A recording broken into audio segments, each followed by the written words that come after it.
Selamat pagi, salam sahabat. Hari ini Sabtu 10 Januari tahun 2026. Kita bersama akan merenungkan firman Tuhan dari Yohanes 6 ayat 22 hingga 24. Yohanes pasal 6 ayat 22-24. Demikianlah firman Tuhan. Pada keesokan harinya orang banyak yang masih tinggal di seberang melihat bahwa di situ tidak ada perahu selain daripada yang satu tadi, dan bahwa Yesus tidak turut naik ke perahu itu bersama-sama dengan murid-muridnya, dan bahwa murid-muridnya saja yang berangkat. Tetapi sementara itu beberapa perahu lain datang dari Tiberias dekat ke tempat mereka makan roti, sesudah Tuhan mengucapkan syukur atasnya. Ketika orang banyak melihat bahwa Yesus tidak ada di situ dan murid-muridnya juga tidak, mereka naik ke perahu-perahu itu lalu berangkat ke Kapernaum untuk mencari Yesus. Motivasi mencari Yesus. Banyak orang segera berangkat ke Kapernaum untuk mencari Yesus di ayat 22-24. Mereka tampak begitu gigih. Namun pertanyaannya adalah, apa motivasi mereka mencari Yesus? Apakah mereka ingin mengenalnya lebih dalam, mendengar ajarannya, atau sekedar memuaskan keinginan akan mujizat dan roti yang mengenyangkan? Jika kita perhatikan ayat-ayat sebelum dan sudah berikut ini, kita dapati motivasi orang banyak itu adalah mencari mujizat dan roti. Lihat juga di Yohanes 6 ayat 2 dan Yohanes 6 ayat 26. Perilaku orang banyak ini menunjukkan bahwa motivasi mencari Tuhan tidak selalu didasari oleh cinta, kerinduan akan pengenalan yang dalam, atau ketulusan relasi personal yang hendak dibangun dengan Tuhan. Banyak orang mencari Tuhan karena ingin mendapat keuntungan bagi dirinya sendiri, atau setidaknya menyaksikan mujizat yang diterima orang lain. Pertanyaan tentang motivasi mencari Tuhan ini masih relevan sampai sekarang.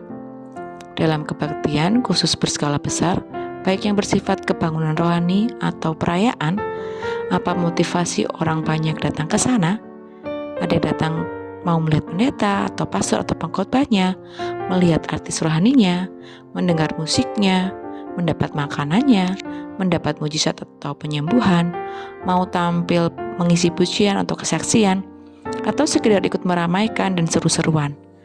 Berapa banyak yang datang karena kemurnian, kerinduan untuk berjumpa Tuhan dan mengenalnya dengan lebih dalam? Santo Agustinus dalam salah satu karyanya, Confessiones, pernah menulis, Fecisis nos et equitem est cor nostrum donec requiescant in te. Secara harafiah berarti, Engkau telah menciptakan kami untukmu dan hati kami tidak tenang sampai ia beristirahat dalam Engkau.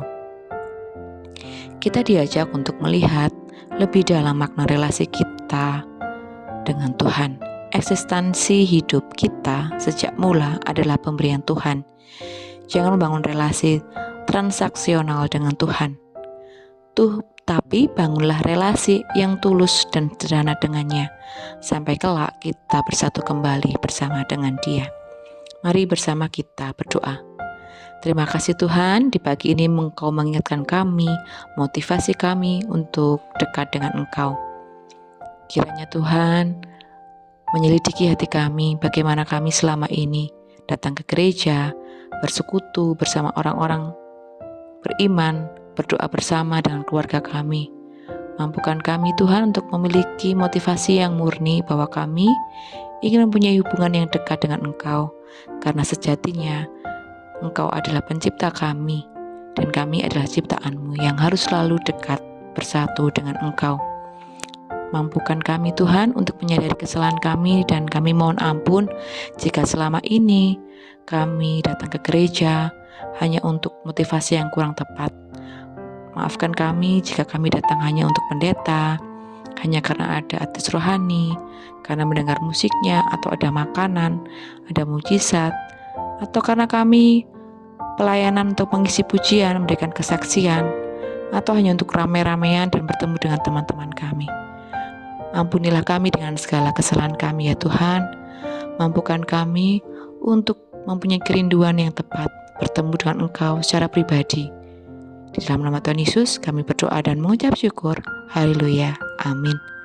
Selamat beraktivitas dan terus menggumuli hubungan yang dekat dengan Tuhan. Tuhan Yesus memberkati.